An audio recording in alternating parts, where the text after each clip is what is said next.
बिस्मिल्लाहिर्रहमानिर्रहीम। अस्सलाम वालेकुम student, my name is Mohammad Shoaib. Student, आज के इस लेक्चर में हम डिस्कस करने जा रहे हैं class first year physics unit 3 forces and motion का टॉपिक है कोलिजन्स। स्टूडेंट, कोलिजन्स जो है हम कहते हैं ना कि फॉर एग्जांपल अगर कोई से दो बॉडीज हैं वो आपस में जो है वो कांटेक्ट में आ जाए, इंटरेक्ट करे आपस में। फॉर एग्जांपल जैसे कि ये टू बॉडीज हैं, ठीक है, टू मार्कर्स हैं। अगर ये इसी तरीके से हम इसके ऊपर कोई फोर्स वगैरह नहीं लगाते तो कभी भी आपस में इंटरेक्शन नहीं करेंगे, कभी भी आपस में कांटेक्ट में नहीं आएंगे। लेकिन अगर हम इनके ऊपर फोर्स लगाते हैं और ये आपस में इंटरेक्शन में आ जाते हैं, कांटेक्ट में आ जाते हैं, ठीक है ना, किसकी वजह से? फोर्स की वजह से, बाय मींस ऑफ फोर्स। तो फिर इस प्रोसेस को फिर हम क्या नाम देते हैं? कोलिजन का नाम देते हैं। एक पॉइंट।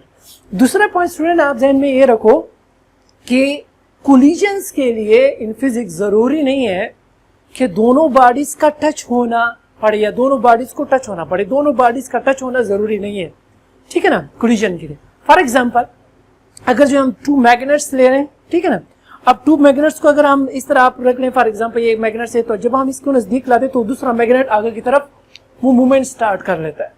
तो ये भी आपस में एक इंटरेक्शन है, ठीक है ना। अब यहाँ पे देखें, यहाँ पे कोलिजन हो गई है, लेकिन यहाँ पे ये दोनों फिजिकली टच नहीं हुए। तो मैं आपको फिर से जो है यहाँ पे बता देना चाहता हूँ कि कोलिजन्स के लिए जरूरी नहीं है कि टू बॉडीज आपस में जो है वो क्या हो, वो टच हो जाएं। बास जगहों पे टच होंगे, बास पे टच नहीं होंगे।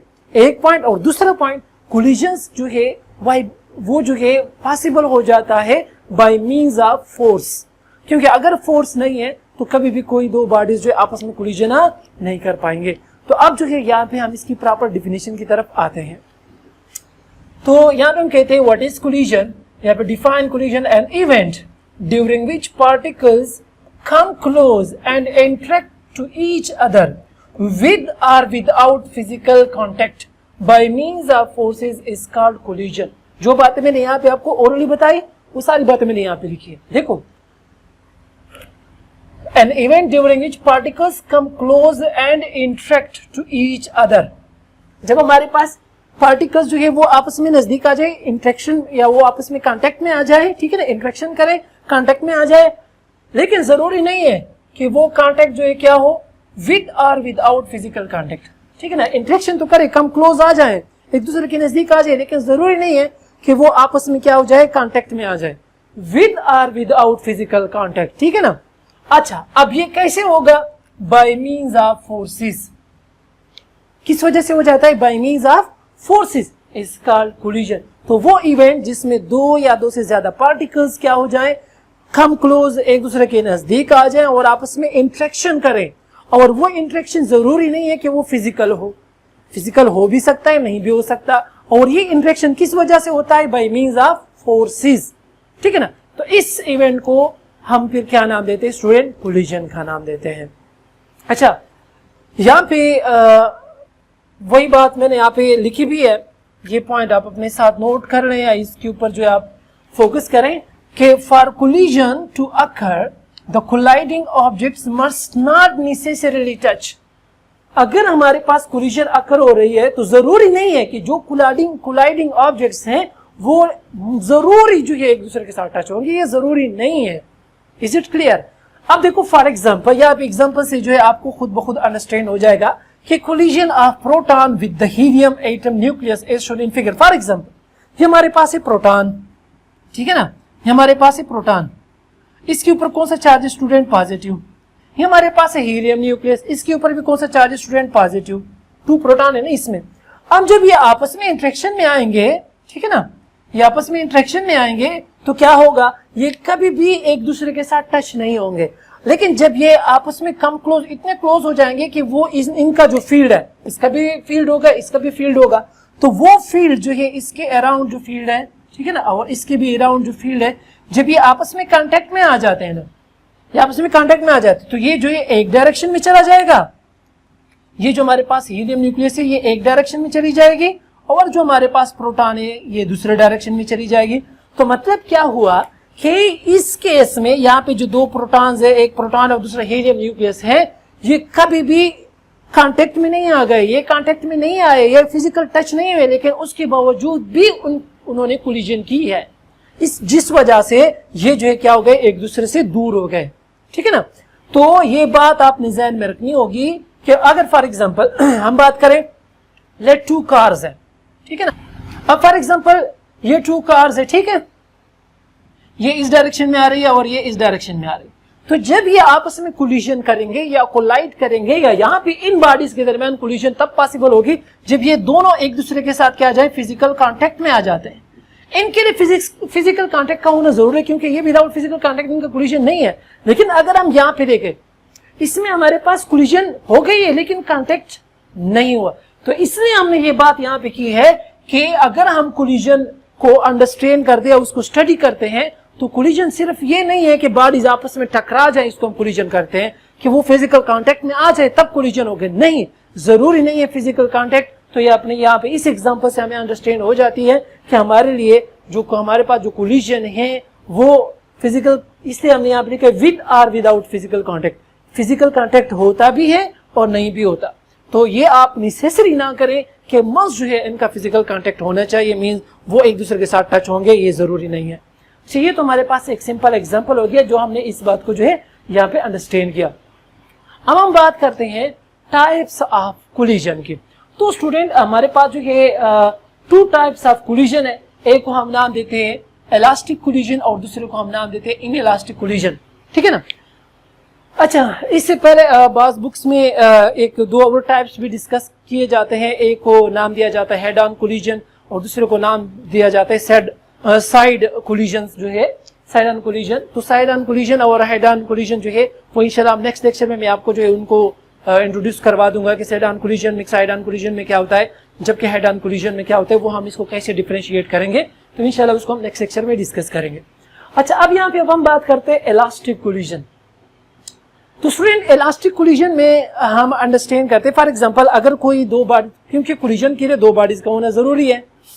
अब जब ये 2 बॉडीज जो है उनका हमारे पास, फॉर एग्जांपल यहाँ पे मैं बता देता हूँ कि लेट्स सपोज 2 बॉडीज हैं, ए एंड बी, 2 बॉडीज। अच्छा, इसका भी मास है m1, इसका मास है हमारे पास m2। अब कोलिजन के लिए क्या है, कोलिजन के लिए तो जरूरी ना कि वो 2 बॉडी आपस में मूवमेंट करें या एक खड़ा हो दूसरा मूवमेंट करे, इज इट क्लियर। तो मोशन के लिए जो है इसकी भी वेलोसिटी होगी, लेट्स सपोज इसका v1 है और इसका हमारे पास वेलोसिटी क्या है, v2 है, इज इट क्लियर। अब देखो, जहां पे मास और वेलोसिटी का आपस में रिलेशन होगा, जहां पे मास और वेलोसिटी होगी, तो वहां पे हम जो है मोमेंटम का जिक्र तो मस्ट करेंगे ना, क्योंकि मास और वेलोसिटी का जो है हमारे पास प्रोडक्ट वो किस चीज के बराबर होता है, वो मोमेंटम के बराबर होता है। तो यार सपोज ये p1 है और लेट इसका जो है हमारे पास मोमेंटम वो क्या है, p2 है, is it clear. 2 bodies A B having mass m1, velocity v1, having mass m2, velocity v2, momentum linear momentum p1, linear momentum p2। अच्छा, एक बात। दूसरी बात, जब हमारे पास ये बॉडीज आपस में मूवमेंट करते हैं तो उस टाइम उसकी एनर्जी भी होगी, और वो कौन सी एनर्जी होगी, उसको हम नाम देते हैं काइनेटिक एनर्जी। लेट यहाँ पे जो हमारे पास काइनेटिक एनर्जी है, इसको मैं k1 का नाम देता हूँ, ke1 काइनेटिक एनर्जी, और इसको मैं नाम देता हूँ काइनेटिक एनर्जी 2, ठीक है ना, कि फर्स्ट ऑब्जेक्ट की काइनेटिक एनर्जी और सेकंड ऑब्जेक्ट की काइनेटिक एनर्जी। तो ये बात है आपने ध्यान में रखनी होगी, कौन कौन सी, एक मोमेंटम और दूसरा हमारे पास क्या है, काइनेटिक एनर्जी। अब यहाँ पे फिर हम काइनेटिक एनर्जी की बात क्यों करते हैं, क्योंकि हमारे पास मास है और वेलोसिटी और हम लिखते हैं ना, काइनेटिक एनर्जी का फार्मूला क्या है, kinetic energy is equal to half mv²। Kinetic energy का फार्मूला क्या है, हाफ mv², जबकि हमारे पास जो मोमेंटम है उसका किस चीज के बराबर है, mv। तो दोनों में हमारे पास मास और वेलोसिटी का जिक्र है, यहाँ पे भी काइनेटिक एनर्जी में मास वेलोसिटी, इसमें भी मास और वेलोसिटी। तो इसलिए हम इन 2 को स्पेशली जो है इसकी बात हम करेंगे जब हम कोलिजन की बात करते हैं। हमने जो है मोमेंटम की भी जिक्र करना होगा। अभी आप बाज लोग फिर कहते हैं सर जो है जस्ट हम एनर्जी में काइनेटिक एनर्जी क्यों लेते हैं, हम पोटेंशियल एनर्जी क्यों नहीं लेते। तो पोटेंशियल एनर्जी हमारे पास को होते हैं mgh, तो उसमें वेलोसिटी का जिक्र नहीं है।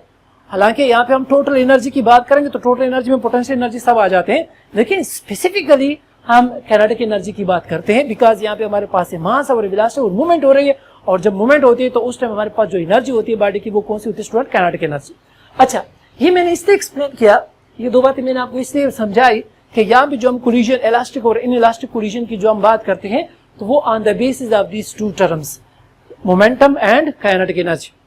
अच्छा, होगा क्या कि हमारे पास जो इलास्टिक कोलिजन होता है स्टूडेंट, ये वो कोलिजन होता है जिसमें हमारे पास जो काइनेटिक एनर्जी और लीनियर मोमेंटम जो है before and after the collision वो क्या होते हैं, सेम होते हैं, मींस कंजर्व्ड होते हैं। बिफोर एंड आफ्टर कोलिजन जो है हमारे पास उसमें काइनेटिक एनर्जी और लीनियर मोमेंटम और टोटल एनर्जी सब जो है हमारे पास क्या होते हैं, कंजर्व्ड होते हैं, मींस कांस्टेंट होते हैं, उसमें किसी किस्म की कोई चेंज नहीं आती। तो इस किस्म की कोलिजन को स्टूडेंट फिर हम नाम देते हैं इलास्टिक कोलिजन।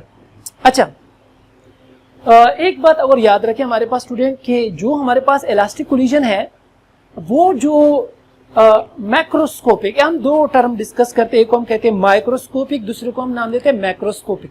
मैक्रो कहते हैं जो बड़ी बड़ी चीज होते हैं, माइक्रो मीन स्मॉलर। तो जब हम नॉर्मली डेली लाइफ में जो हम कोलिजन्स देखते हैं, फॉर एग्जांपल गाड़ियों की आपस में जो है कोलिजन हो जाती है, फॉर एग्जांपल जो हम स्नोकर गेम कहते हैं बिलियर्ड्स बॉल, वो जब आपस में टकराते हैं तो वो कोलिजन हो जाती है। मींस मल्टीपल एग्जांपल्स है हमारे पास कोलिजन्स की। तो स्टूडेंट नॉर्मली जो हम कोलिजन्स देखते हैं वो तमाम के तमाम हमारे पास इन इलास्टिक कोलिजन है। इलास्टिक कोलिजन जो है वो नहीं है मैक्रो ऑब्जेक्ट्स में, या मैक्रोस्कोपिक की बात मैं कर रहा हूं, जो बड़ी बड़ी चीजें जो हमें नजर आ रही है। जो हमारे पास इलास्टिक कोलिजन वो ट्रूली पॉसिबल है कब, जब हम बात करते हैं माइक्रोस्कोपिक ऑब्जेक्ट्स, मींस एटम्स और एटॉमिक पार्टिकल्स, इनकी जो हमारे पास कोलिजन होती है वो ट्रूली क्या होती है, वो इलास्टिक होती है। लेकिन जो अब हम एटम और को तो वो देख नहीं सकते, ठीक है ना, तो हम स्टूडेंट को फिर कैसे समझाते, तो उसके लिए हम फिर अप्रोक्सीमेशन कर लेते, ठीक है ना। अप्रोक्सीमेशन कैसे कर लेते हैं, हम ये अप्रोक्सीमेट कर लेते हैं कि जो बिलियर्ड्स बॉल हैं जब उनके आपस में टकराने, बिलियर्ड बॉल जानते हो ना, वो स्नोकर के जो बॉल होते हैं, अक्सर जो ये बॉल पोल गेम, अक्सर वो क्या होता है उसका नाम, जो इंटरनेट है, फेसबुक वगैरह पे लोग जो है उसको खेलते हैं, तो उनके ऊपर जो नंबरिंग लिखे होते हैं 1 2 ये इस तरह के नंबर होते हैं, तो उनकी जो आपस में टकराने को बिलियर्ड बॉल की जो कोलिजन है उसको फिर हम अप्रोक्सीमेट करते कि ये क्या है, ये इलास्टिक कोलिजन है। लेकिन फिर मैं आपको बता दूं ये this is not truly elastic, ये हम जस्ट अप्रोक्सीमेशन करते हैं। और वो क्यों करते हैं वो फिर मैं यहाँ पे आपको समझा देता हूँ। तो ये अपने ध्यान में रखना कि जो हमारे पास मैक्रो ऑब्जेक्ट्स हैं, मैक्रोस्कोपिक जो हम डिस्कशन कर रहे हैं, तो उसमें इलास्टिक कोलिजन पॉसिबल नहीं है, वो इनइलास्टिक होते हैं। लेकिन for sake of understanding, for sake of easiness, हम जो है फिर इस तरह कर लेते हैं, अप्रोक्सीमेशन कर लेते हैं। जैसे कि हमने प्रीवियस लेक्चर में जो हमने सिस्टम लिया था, क्या नाम था उसका, मैं भूल गया नाम, हाँ, आइसोलेटेड सिस्टम। तो हमने आइसोलेटेड सिस्टम में अप्रोक्सीमेशन की थी कि पॉसिबल तो नहीं है ट्रूली 100% वो जो है आइसोलेटेड सिस्टम हो, क्योंकि उसके लिए फिर आपने बहुत ज्यादा काम करना होता है। लेकिन जो नॉर्मली हम देखते हैं, जैसे कि थर्मस फ्लास्क का मैंने आपको जिक्र करवाया था, उसको हम अप्रोक्सीमेट करते हैं कि ये हमारे पास क्या आइसोलेटेड सिस्टम। इसी तरीके से यहाँ पे इसको अंडरस्टैंड करने के लिए फिर हम कुछ एग्जांपल्स अप्रोक्सीमेट कर लेते हैं कि ये जो है हमारे पास ये अप्रोक्सीमेटली क्या है, इलास्टिक कोलिजन। तो अब यहाँ पे देखते हैं व्हाट इज इलास्टिक कोलिजन। जो बात मैंने आपको यहाँ पे समझाई उसको ध्यान में रखे। अगर फॉर एग्जांपल आप कभी भूल भी जाते हो, अक्सर स्टूडेंट जो है वो कहते हैं सर हमें याद नहीं रहता, तो आप याद कभी मत करो, आप जस्ट अंडरस्टैंड करें कि यहाँ पे किन चीजों का जिक्र होगा और उसको हम अपने अल्फाज में कैसे लिख सकते हैं। तो देखो ये दो बातें मैंने की, काइनेटिक एनर्जी और मोमेंटम की, दोनों क्या होंगे, कंजर्व्ड होंगे before and after collision. This is called elastic collision. So हम लिखते हैं elastic collision, the collision in which the linear momentum, total energy, उसमें सारे किस्म के एनर्जी आ जाते हैं, as well as kinetic energy, ये स्पेसिफिकली हम इसका जिक्र करेंगे, kinetic energy of the colliding objects are conserved, is called elastic collision. समझ आ रही है ना, जिसमें हमारे पास क्या हो, लीनियर मोमेंटम, टोटल एनर्जी और काइनेटिक एनर्जी क्या हो, of the colliding objects are conserved. Conserve का मतलब क्या है कि बिफोर एंड आफ्टर कोलिजन दोनों क्या हो, सेम हो। तो इस किस्म के कोलिजन को स्टूडेंट फिर हम नाम देते हैं इलास्टिक कोलिजन। अब ये बात है जो हमने यहाँ पे, मैंने अभी आपको ऑलरेडी बताई, वो यहाँ पे मैंने लिखी भी है कि real collisions in the macroscopic words such as those between billiards ball are only approximately elastic. अब वो अप्रॉक्सीमेटली इलास्टिक है, क्यों इलास्टिक है, अब उसका रीजन यहाँ पे लिखा हुआ है, because some of kinetic energy is converted to sound waves. For example आपने देखा होगा कि जब वो दो बाल्स आपस में टकराते हैं तो कुछ टक सी आवाज आ जाती है ना। फॉर एग्जांपल आप उसको स्नोकर जो है वो जो क्या होता है स्टिक होती है, उससे जब आप उसको हिट करते हो और वो बॉल मूव करता है और दूसरे बॉल को जो हिट करता है तो वहां पे क्या हो जाता है, साउंड जनरेट हो जाता है, टक की आवाज आ जाती है। तो यहाँ पे जो काइनेटिक एनर्जी वो कुछ अमाउंट ऑफ काइनेटिक एनर्जी क्या हो जाती है, साउंड एनर्जी में कन्वर्ट हो जाती है। तो अब यहाँ पे अगर आप देखें कि फॉर एग्जांपल अगर बिफोर कोलिजन काइनेटिक एनर्जी हमारे पास 10 जूल है, तो जब ये आपस में टकरा जाते हैं तो लेट्स सपोज 1 जूल एनर्जी जो है वो साउंड में कन्वर्ट हो गई। तो बिफोर कोलिजन कितनी थी, 10 जूल, और आफ्टर कोलिजन फिर कितनी हो गई, 9 जूल। तो कंजर्व तो नहीं हो गए ना। तो इससे हम कहते हैं कि यहाँ पे हम अप्रोक्सीमेट करते हैं कि इनकी जो कोलिजन है वो क्या है, अप्रोक्सीमेटली वो क्या है, इलास्टिक कोलिजन है। तो यहाँ ध्यान में रखो। अब जो है इसका जो है यहाँ पे एक और एग्जांपल जो मैंने अभी आपको बताया कि जो हमारे लिए हमारे पास ट्रूली जो इलास्टिक कोलिजन है वो कहाँ पे पॉसिबल है, एटॉमिक एंड सब एटॉमिक पार्टिकल्स की जो आपस में कोलिजन है उसको फिर हम जो इलास्टिक कोलिजन कहते हैं। वो यहाँ पे मैं आपको लिख देता हूँ, लेकिन यहाँ पे चूंकि स्पेस नहीं है इसलिए फिर मैं उसके बाद लिख लेता हूँ। अगर आप इसका स्क्रीनशॉट लेना चाहते हैं तो आप स्क्रीनशॉट ले सकते हैं। नाउ स्टूडेंट, यहाँ पे हम देखते हैं कि truly elastic collisions do occur between atomic and subatomic particles। जो हमारे पास एटॉमिक और सब एटॉमिक पार्टिकल्स हैं उनके दरमियान जो कोलिजन होता है उसको हम क्या नाम देते हैं, इलास्टिक। वो ट्रूली इलास्टिक है। इससे पहले जो हमने बिलियर्ड बॉल का एग्जांपल लिया उसको हम अप्रोक्सीमेटली इलास्टिक लेते हैं, जबकि वो इलास्टिक है नहीं, अप्रोक्सीमेटली इलास्टिक, क्योंकि उसमें कुछ amount of energy kinetic energy convert हो जाती है किस चीज में, साउंड में। ये आप ध्यान में रखो। अच्छा, यहाँ पे अगर हम मैथमेटिकल उसकी देखना चाहते हैं तो इसमें हमारे पास क्या होगा, काइनेटिक एनर्जी इनिशियल और काइनेटिक एनर्जी फाइनल दोनों सेम होंगे। Linear momentum initial, linear momentum final दोनों सेम होंगे। और जो टोटल एनर्जी वो कंजर्व मींस कांस्टेंट रहेगी, वो जो है हमेशा सेम रहेगी। अच्छा, नाउ स्टूडेंट अब हम बात करते हैं इन इलास्टिक कोलिजन्स की। नाउ इन इलास्टिक कोलिजन और इलास्टिक कोलिजन दोनों में फर्क फिर क्या होगा। देखो स्टूडेंट, जस्ट नाम से ज़ाहिर है, एक इलास्टिक है दूसरा इन इलास्टिक है, तो आपने ध्यान में रखना होगा कि इन इलास्टिक में फिर हमारे पास जो काइनेटिक एनर्जी है वो क्या होगी, वो सेम नहीं होगी बिफोर एंड आफ्टर कोलिजन, वो चेंज हो जाती है। बाकी जो इनिशियल मोमेंटम है और फाइनल मोमेंटम सेम होंगे, और टोटल एनर्जी तो वो हमेशा कांस्टेंट रहती है, वो तो कभी भी जो है उसमें चेंज, क्योंकि law of conservation of energy के मुताबिक एनर्जी हमेशा क्या रहती है, कांस्टेंट। जस्ट उसमें कुछ अमाउंट ऑफ एनर्जी जो है वो कन्वर्ट हो जाती है from one form of energy to another form of energy.